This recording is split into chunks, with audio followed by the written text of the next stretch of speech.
tous, une petite vidéo aujourd'hui pour revenir sur la formation au premier secours en équipe qui a eu lieu cette semaine à l'École nationale de voile de Quiberon.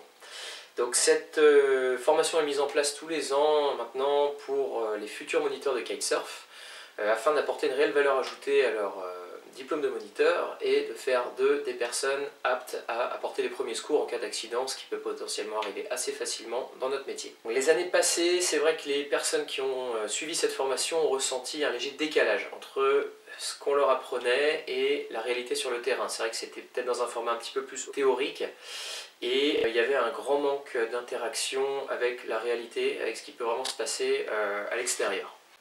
L'association Aloha Sauvetage Secourisme nous a donc préparé un programme qui colle beaucoup plus avec la réalité de ce que va rencontrer un futur moniteur de kitesurf.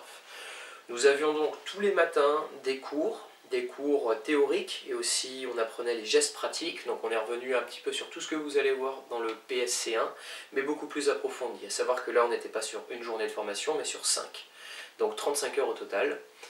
Donc tous les matins des cours plutôt théoriques, et l'après-midi du terrain. Donc des conditions beaucoup plus réalistes où on s'est vraiment senti mis dans le bain, où on apprend par exemple à sortir un corps inerte de l'eau, ce qui est vraiment pas chose évidente quand on n'a pas la technique.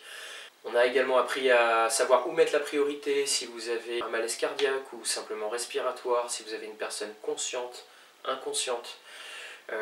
Quand passer l'alerte, promulguer d'abord les premiers soins, passer l'alerte ensuite, ou inversement en fonction du cas de figure. Voilà. On s'est vraiment confronté à tout ça.